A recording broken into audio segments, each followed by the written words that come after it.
Hello, welcome to our channel easy Hindi class. മക്കളെ, നമ്മളിന്ന് പഠിക്കാൻ പോകുന്നത് സിലാ ബീൻതി ലഡ്കിയാം എന്ന ഏകാന്ത ശ്രീവാസ്തവിൻ്റെ കവിതയാണ്. സിലാ ബീൻതി ലഡ്കിയാം എന്നതിൻ്റെ അർത്ഥം നെൽക്കതിർ പെറുക്കുന്ന പെൺകുട്ടികൾ എന്നാണ്. വളരെ എളുപ്പമുള്ളൊരു കവിതയാണ്, പഠിച്ചാലോ? ഈ കവിതയിൽ നെൽക്കതിർ പെറുക്കിയെടുക്കുന്ന പെൺകുട്ടികളുടെ ജീവിതത്തിൻ്റെ വിവരണമാണ് കൊടുത്തിട്ടുള്ളത്. കൊയ്ത്തിന് ശേഷം ഒഴിഞ്ഞ വയലുകളിൽ പെൺകുട്ടികൾ വരികയും അവർ പല നിറത്തിലുള്ള പക്ഷികളെ പോലെ കൂട്ടം കൂട്ടമായി വയലുകളിൽ എത്തുകയും ചെയ്യുന്നു. പെൺകുട്ടികളെ പക്ഷികളെ പോലെയാണ് ഉപമിച്ചിരിക്കുന്നത് കവി.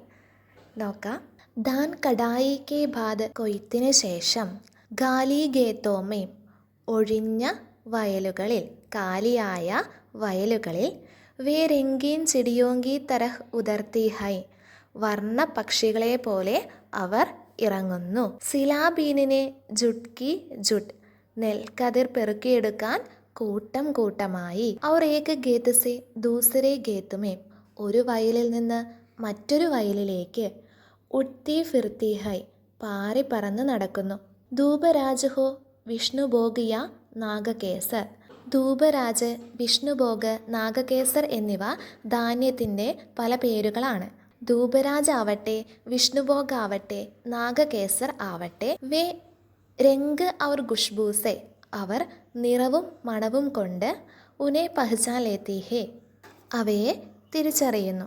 ധൂപരാജ്, വിഷ്ണുഭോഗ്, നാഗകേസർ എന്നിങ്ങനെയുള്ള വിവിധ തരത്തിലുള്ള ധാന്യങ്ങളെ ഈ പെൺകുട്ടികൾ അവയുടെ നിറവും മണവും ഉപയോഗിച്ച് അവയെ തിരിച്ചറിയുന്നു. ദോപഹർ ഭർ ഫൈലി രഹത്തി ഹേ, ഉച്ച മുഴുവൻ വ്യാപിച്ചുകൊണ്ടേയിരിക്കുന്നു, അല്ലെങ്കിൽ ഉച്ച മുഴുവൻ പരന്നുകൊണ്ടേയിരിക്കുന്നു. പീലി ധൂപ്മേം ഉൻകി ഹസി ഔർ ഗുൻഗുനാഹട്ട്, മഞ്ഞവെയിലിൽ അവരുടെ ചിരിയും മൂളിപ്പാട്ടും. ഉച്ച മുഴുവൻ വ്യാപിച്ചുകൊണ്ടേയിരിക്കുന്നു, ആ മഞ്ഞവെയിലിൽ അവരുടെ ചിരിയും മൂളിപ്പാട്ടും. അവർ ചിരിച്ച് മൂളിപ്പാട്ടൊക്കെ പാടിയാണ് നെൽക്കതിർ പെറുക്കിയെടുക്കുന്നത്. ഉൻകെ ബാലോമേ ഹസ്തേ രഹത്തെ ഹൈ കനേർ കെ ഫൂൽ, അവരുടെ മുടിയിൽ ചിരിച്ചുകൊണ്ടേയിരിക്കുന്നു കനേർ കെ ഫൂൽ, അരളിപ്പൂക്കൾ. ഔർ ഏക് ഗുലാബി റോഷനി, ഒരു റോസ് നിറത്തിലുള്ള വെളിച്ചം. ഉൻകെ ചെഹരെ സെ ഫൂട്ട്കർ, അവരുടെ മുഖത്ത് നിന്ന് പുറപ്പെട്ട്, ഫൈൽത്തി രഹത്തി ഹേ ധർത്തി പർ, ഭൂമിയിൽ വ്യാപിച്ചുകൊണ്ടേയിരിക്കുന്നു, ഭൂമിയിൽ പരന്നുകൊണ്ടേയിരിക്കുന്നു. അവരുടെ മുടിയിൽ അരളിപ്പൂക്കൾ ചിരിച്ചുകൊണ്ടിരിക്കുന്നു. അവരുടെ മുഖത്തെ റോസ് നിറത്തിലുള്ള വെളിച്ചം അവരുടെ മുഖത്ത് നിന്ന് പുറപ്പെട്ട് ഭൂമിയിൽ മുഴുവൻ വ്യാപിച്ചുകൊണ്ടേയിരിക്കുന്നു. അവരുടെ സന്തോഷത്തെയാണ് ഇവിടെ കവി പറയുന്നത്. ജബ് ചുക്നെ ലഗ്തേ ഹൈൻ ദിൻകെ കന്തേ, പകൽ തൻ്റെ തോൾ കുനിക്കാൻ തുടങ്ങുമ്പോൾ. പകൽ തൻ്റെ തോള് കുനിക്കുക എന്നതുകൊണ്ട് ഉദ്ദേശിക്കുന്നത് രാത്രിയാകാൻ തുടങ്ങുമ്പോൾ. ഔർ ഉനേ ലഗ്താ ഹേ കി ഇതനി, അവർക്ക് തോന്നുന്നു ഇത്രയും. ബാലിയോം സെ ഹോ ജായേഗ തയ്യാർ, ഇത്രയും കതിരുകൾ മതിയാകുമെന്ന്. ഏക് ജൂൺ കെ ലിയേ ബട്കി ബർബാദ്, ഒരു നേരത്തേക്ക് കലം നിറയെ ചോറിനായി.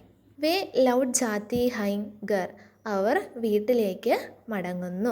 പകൽ തൻ്റെ തോള് കുനിക്കുമ്പോൾ, അതായത് രാത്രിയാകാൻ തുടങ്ങുമ്പോൾ അവർക്ക് തോന്നുന്നു ഇത്രയും കതിരുകൾ മതിയാകും ഒരു നേരത്തേക്ക് കലം നിറയെ ചോറിനായെന്ന്. അപ്പോൾ അവർ വീട്ടിലേക്ക് മടങ്ങുന്നു. ജൈസെ ചോഞ്ച് മാർക്കർ ഉഡ് ജാനെ കെ ബാദ് ബി, കൊക്കുകൊണ്ട് കൊത്തി പറന്നതിന് ശേഷവും, ബഹുത്തു ദേർ തക് ഭരാ രഹ്താ ഹേ, ഏറെ നേരം നിറഞ്ഞു നിൽക്കുന്നു. പാനീമേം ജൽ പാങ്കിയാങ്ക സംഗീത്, വെള്ളത്തിൽ ജലപക്ഷികളുടെ സംഗീതം. അതായത് ജലപക്ഷികൾ വന്ന് വെള്ളത്തിൽ നിന്ന് വെള്ളം കൊക്കുകൊണ്ട് കൊത്തി കുടിച്ച് പറന്നതിന് ശേഷവും ഏറെ നേരം അവരുടെ ആ സംഗീതം വെള്ളത്തിൽ നിറഞ്ഞു നിൽക്കുന്നു. ഖാലി ഗേത്തോമേ, ഒഴിഞ്ഞ വയലുകളിൽ, ബഹുത്തു ദേർ തക് ഭരാ രഹ്താ ഹേ, ഒരുപാട് നേരം നിറഞ്ഞു നിൽക്കുന്നു. ഉൻകാ ഹോന, അവരുടെ സാന്നിധ്യം. അതായത് ജലപക്ഷികൾ വെള്ളം കുടിച്ച് പോയതിനു ശേഷവും അവരുടെ സംഗീതം വെള്ളത്തിൽ നിറഞ്ഞു നിൽക്കുന്നു. അതേപോലെ തന്നെ നെൽക്കതിർ പെറുക്കാൻ വന്ന പെൺകുട്ടികൾ വയലിൽ നിന്ന് പോയതിനു ശേഷവും അവരുടെ സാന്നിധ്യമെല്ലാം ആ വയലിൽ നിറഞ്ഞു നിൽക്കുന്നു.